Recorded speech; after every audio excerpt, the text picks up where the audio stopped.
Hey, happy days, Sharon Horne-Ellstrom here, also known as Pajama Grandma. I know, crazy, but it works for me because it kind of is who I am. Today, let's talk about the expression, blow your own horn. Now, blow your own horn means to promote yourself, to sing your own praises, to talk about how smart, awesome, wonderful, superior you are to others, to bring attention to you, to yourself. And now in this day and age of attention and influence, a lot more people are tooting their own horn, blowing their own horn. This, of course, came from ancient times, ancient Roman times, when a trumpet or a really loud blaring horn was sounded to announce the arrival of a hero. A hero would be coming into town or would be arriving and they'd blow a horn.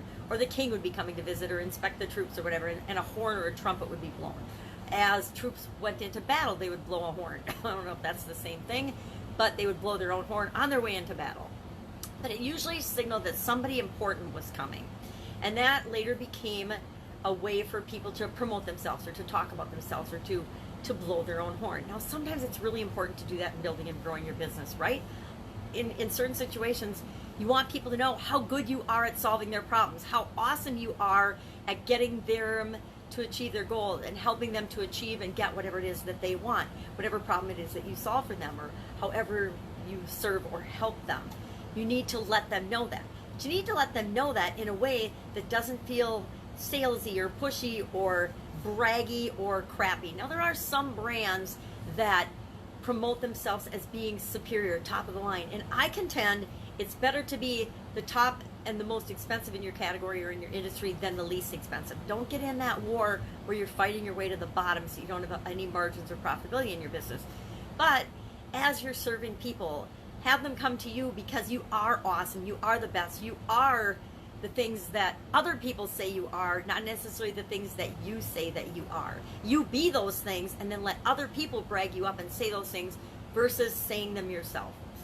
I don't know about you, but I've got a few friends, especially on social media, since social media has become such a big thing, where there's people that are out there giving value every single day, sharing information, coaching and teaching other people how to do things or sharing their knowledge openly, and that's how they show the world how smart they are. And then there's other people who are out there on social media saying, look at me, I'm so awesome, look at me.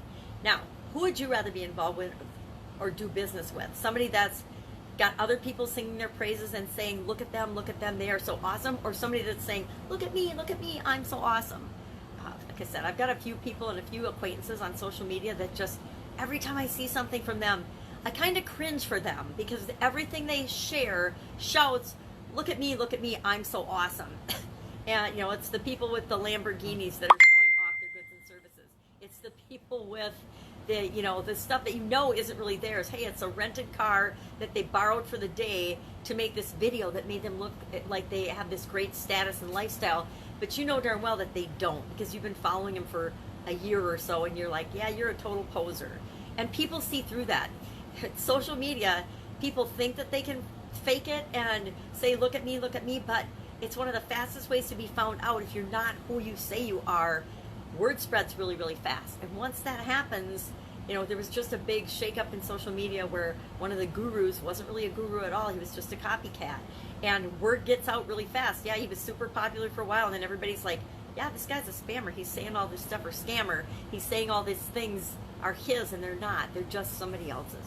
So, how do you blow your own horn without sounding like an ass? Well, the quickest, fastest, easiest way to do that is to share your results, but even better than that, share the results that you've gotten for other people. Share other people's stories. Share testimonies. Let people share their stories and review your services and products. Let them say how awesome and wonderful you are. Let them say what it is that you do, and let your trail of success speak for itself without having to talk yourself up and always be promoting and always be saying, look at me, I'm so awesome, look at me. Don't say that. Say, look at my awesome customers and the success that they're getting. Look at so-and-so and the amazing results that they've gotten. Look at what they've been able to achieve because they hung out with me for a while.